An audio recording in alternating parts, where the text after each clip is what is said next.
Debut International Sukuk in Saudi Arabia. Saudi Arabia's debut international bond issuance of $17 billion in 2016 was one of the biggest issuances in the GCC sector to date, and in order to widen their investor base, they joined the international Sukuk industry in 2017 with a record issuance of $9 billion. It is said to be one of the most liquid Sukuk, and it is the first time a sovereign has chosen to have a hybrid dual tranche structure for their international debut. The certificates are traded on the Irish Stock Exchange, while the investor meetings were arranged by Citigroup, HSBC, and JP Morgan, who were accompanied by BNP Paribas, Deutsche Bank, and NCB Capital as lead managers and book runners. The kingdom will use 49% of its proceeds to buy and sell Islamic commodities for its general budgetary purposes, and the remaining 51% will be used to finance infrastructure projects in the region. Murabaha, a form of contract where the payment is deferred for future date in installments. Mudaraba, a form of venture capital where one party contributes the capital and the other party its services for a particular project. In this form of contract, Rabul Mal is the capital provider and the Mudareb is the service provider.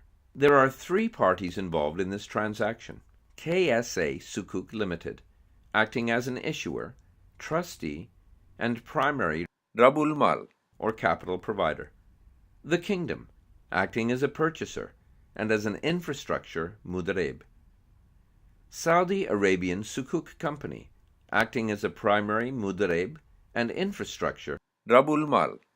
Murabaha Agreement. Murabaha proceeds will be used by the KSA Sukuk Limited to buy commodities through a commodity broker and sell it to the kingdom. The kingdom then sells them to a different commodity broker in the market and repays KSA Sukuk Limited on a deferred payment basis. Finally, the profits from the deferred sale will be made to the investors, and the principal will be paid during the maturity of the contract. Mudaraba Agreement. The KSA Sukuk Limited will be acting as a primary Rab ul Mal and will provide the capital to the onshore investment vehicle, who is the Mudareb. The Mudareb will then invest in a further Mudaraba Agreement and become the subsequent Rab ul Mal and provide the capital to the kingdom for its infrastructure needs. The returns generated from the infrastructure projects will be transferred to investors in the form of coupon payments. Overview of Saudi Arabia's economy. In 2016, Saudi Arabia's real GDP was $688.2 billion, representing growth of 1.4% in real terms, as compared to real GDP of $678.7 billion for the year ended 2015. Saudi Arabia's nominal GDP was $639.6 billion for the year ended 31st December 2016, as compared to the nominal GDP of $651.8 billion for the year ended 31st December 2015.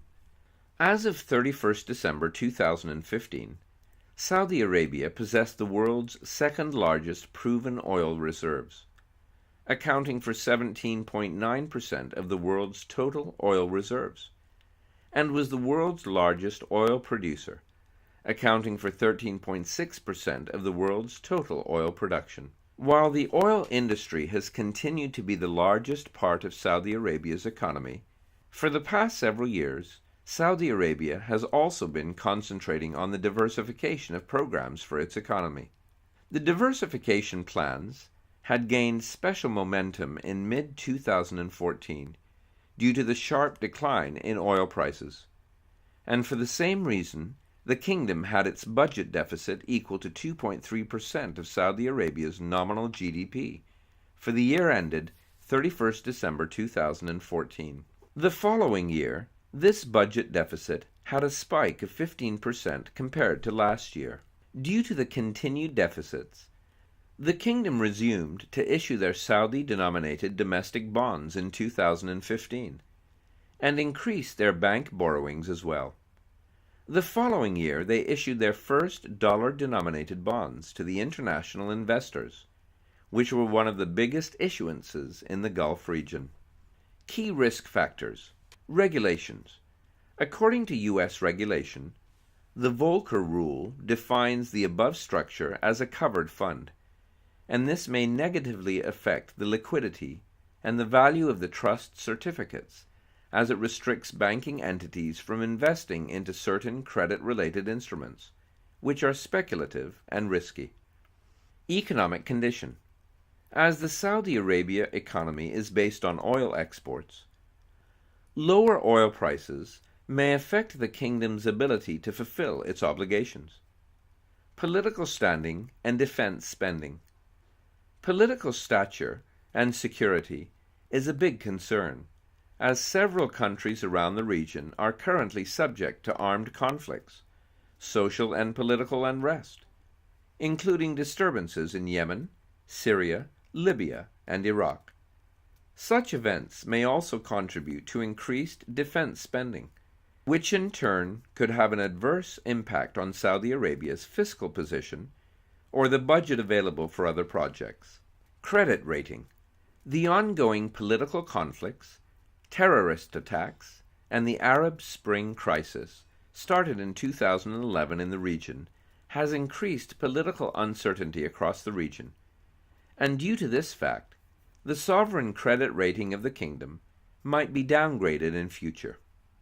Secondary market. There may be an inactive secondary market for the certificates, which will lead to more volatile prices than conventional securities. Hence, illiquidity will have adverse effect on the market value of the securities. Sharia compliance risk. The Sharia advisors of the above said book runners have each approved the transaction structure and confirmed that in their view the certificates are compliant with Sharia principles. However, there can be no assurance that other Sharia boards or Sharia scholars will agree with the views of the scholars. Legality. The legality of the trust certificates will be governed by and constructed in accordance with English common law. There are two SPVs in the program, the onshore and the offshore.